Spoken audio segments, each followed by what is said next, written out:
बहुत खाता हूँ फिर भी मोटा नहीं होता, क्या करें। आज के इस वीडियो में हम बहुत से ऐसे फैक्टर्स डिस्कस करेंगे जिसकी वजह से हमें वेट गेन करने में मुश्किल आती है और ऐसे वेज देखेंगे जिसकी वजह से हम बहुत आसानी से वेट गेन कर सकते हैं।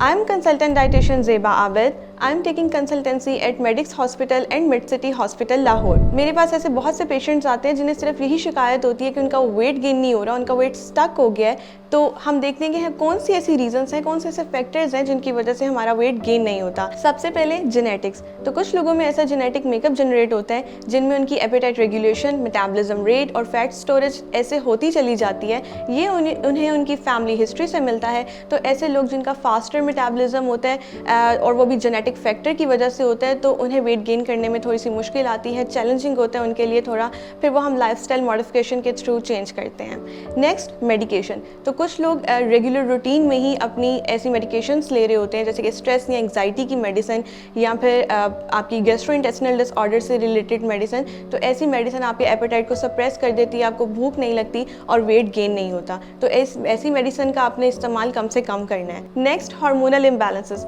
हार्मोन हमारी बॉडी में डिफरेंट फंक्शंस परफॉर्म करते हैं और अगर हार्मोन्स के बैलेंस ही इम्बैलेंस होंगे तो फिर हमारी body different functions properly perform नहीं कर पाएगी और ये हमारे मेटाबॉलिज्म रेट को फिर जाके अफेक्ट करेगा और फिर वेट गेन करने में मुश्किल आएगी। तो हमें हार्मोनल इम्बैलेंसेस को जल्द से जल्द कोप अप करना होता है और उसको कंट्रोल करना होता है। Next, stress. स्ट्रेस किस तरह से, कितनी हैरानकुन बात है कि स्ट्रेस की वजह से हमारा वेट गेन नहीं हो रहा। तो स्ट्रेस जब हम लेते हैं तो उसकी वजह से एक हार्मोन हमारी बॉडी में रिलीज़ होता है जिसे हम कॉर्टिसोल कहते हैं।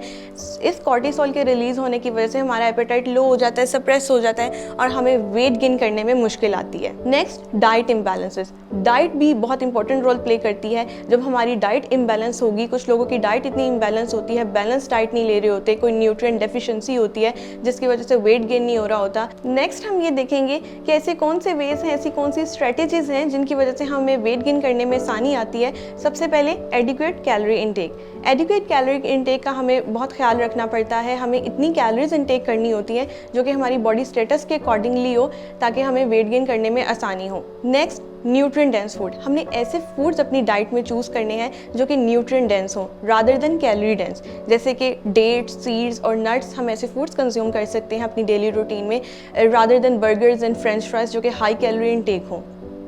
नेक्स्ट, हमें शुगरी और कैफिनेटेड ड्रिंक्स जो हैं वो अपनी डाइट से एलिमिनेट करनी है, ज़्यादा से ज़्यादा निकालनी है। फिर हमें स्मॉल और फ्रिक्वेंट मील्स का इस्तेमाल करना है रोज़ाना।